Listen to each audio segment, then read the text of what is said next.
hôm nay mình sẽ làm món hủ tiếu hải sản khô ha. Thì đầu tiên á là mình cần cái hủ tiếu cái loại này nè. Cái loại này hoặc là loại của Nhật mà nó màu xanh kia cũng được ha. Tại hủ tiếu này làm hủ tiếu khô rất ngon ha. Rồi đây là hẹ nha, mình sắc khúc. Và xà lách mình cũng sắc khúc. Rồi hành lá thì mình sắc mỏng nha. Và mình cần bằm một cái củ tỏi bự nha. Tôm, mực và xá xíu. Xá xíu là mình đã chỉ bạn làm rồi đó. Thì cái xá xíu này mình đã nướng và sắc mỏng rồi ha.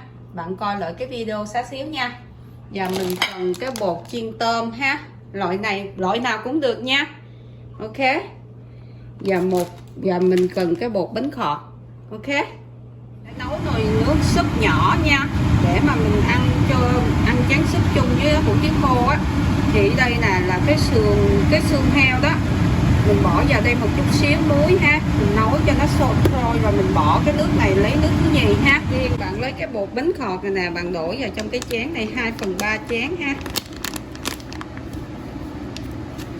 Và cái này là mình đổ cho 3-4 cái miếng bánh chiên để lên trên cái tô hủ tiếu khô á. Cho nên tùy theo cái lượng bạn làm, nếu bạn làm double thì bạn làm double cái tham này ha. Cái này là nửa chén bột ha. Mình phải cho nó tới 2/3 nha. Cái này là kinh nghiệm, mình làm nhiều thứ rồi mình thấy làm kiểu này là ngon, bánh nó chiên nó xốp mình nó giòn ha. 2 phần cỡ này nè, cỡ hơn nửa chén bột ha. Rồi mình đổ thêm nửa chén bột này nữa vô ha, là 1 chén.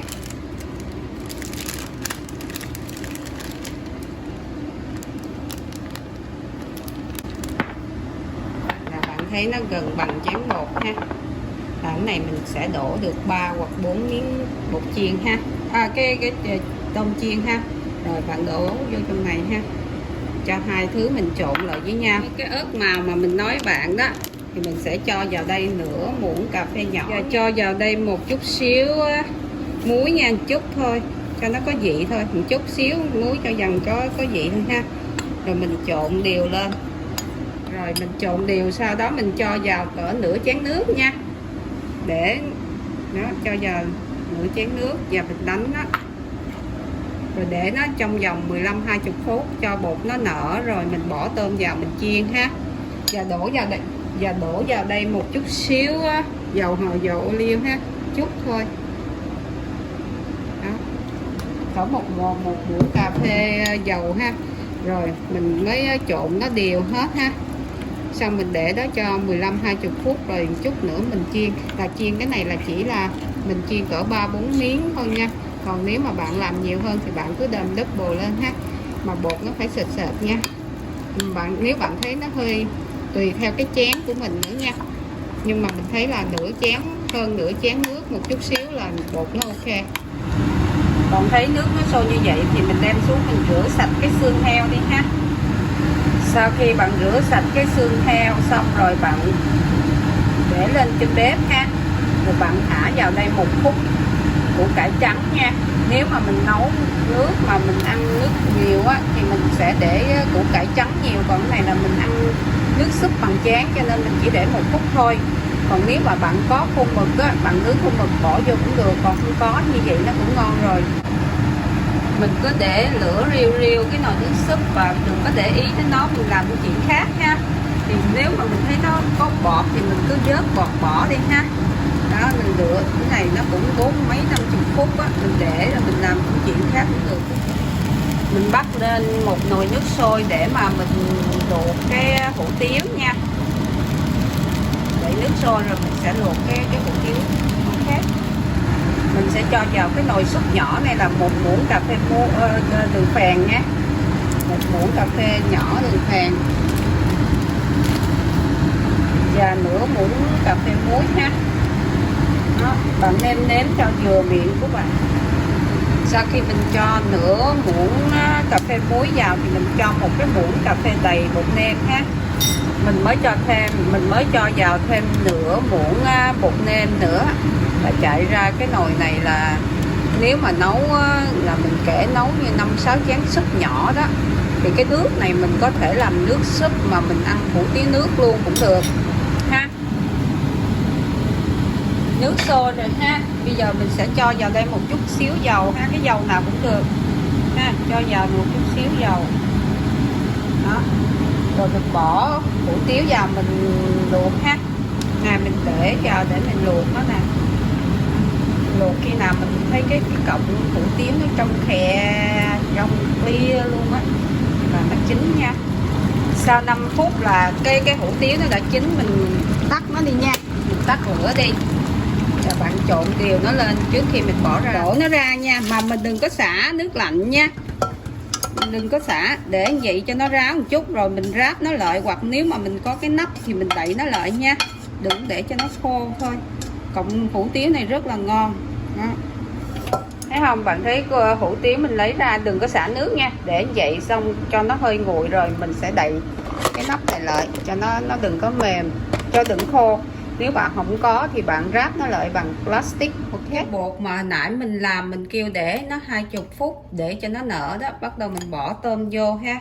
Mình bỏ mình mỗi tô là 1 miếng á, thì mình bỏ vô mình trộn nó đều hết lại vậy ha. Trộn nó rồi mình bắt đầu mình chiên nó nha. Bạn có make sure cái dầu nó nóng hay không, mình để đũa vô mình thấy nó sôi sôi vậy là dầu nó nóng ha. Bắt đầu mình bỏ cái bột tôm này vô mình chiên ha, chiên từng miếng ha. Đó, mình sẽ làm nó như vậy nè. Đó, để mình để lên cái hủ tiếu á. Okay. Bạn lật và chiên đều cho nó vàng hai mặt nha, để mình để lên cái tô hủ tiếu khô. Mình cho nguyên cái củ tỏi bằm này nha ha, củ lớn á, và mình xào cho nó vàng vàng cái tỏi chín một chút nha.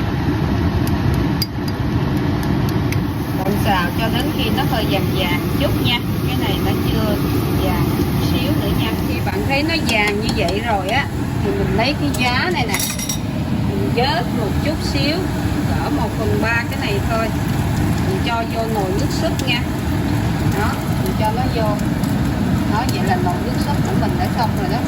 Chỉ khi ăn là mình múc ra chén thôi. Còn nhiêu này là thì bạn dặn lửa lại lô ha.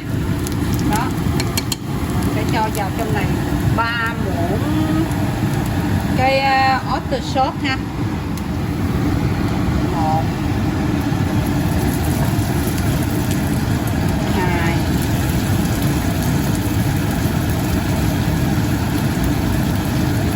3 ha.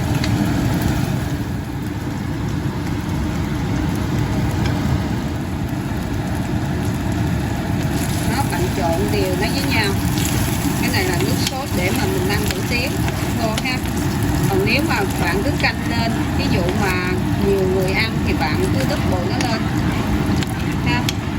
Cái oyster sauce này nó mặn nha, cho nên mình phải cho vào đây 1 muỗng đường nha,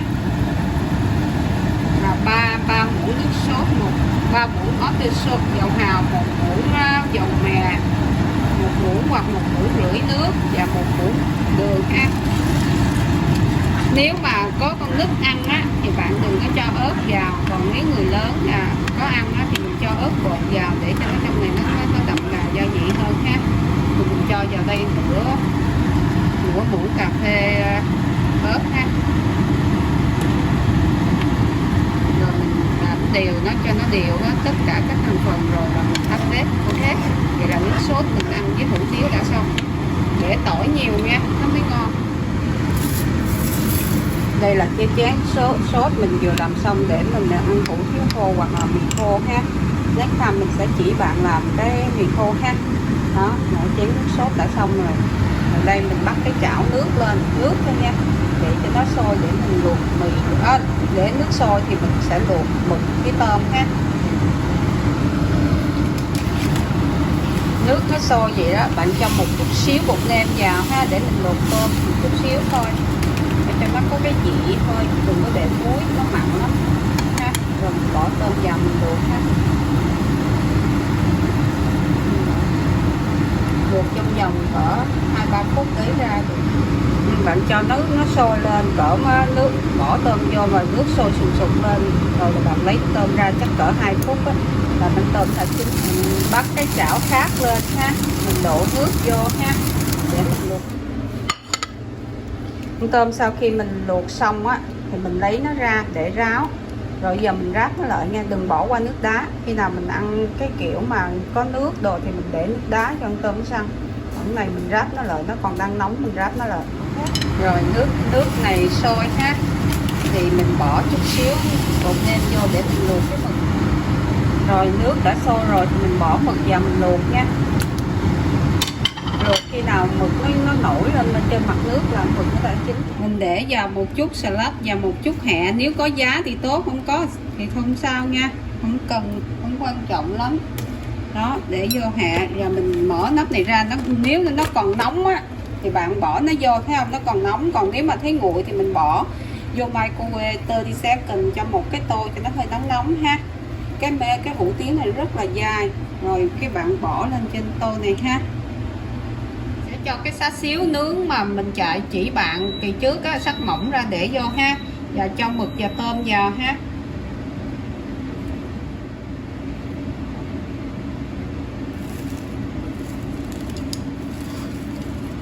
Vào đây một chút hành lá ha, rồi múc cái bánh tôm chiên ha.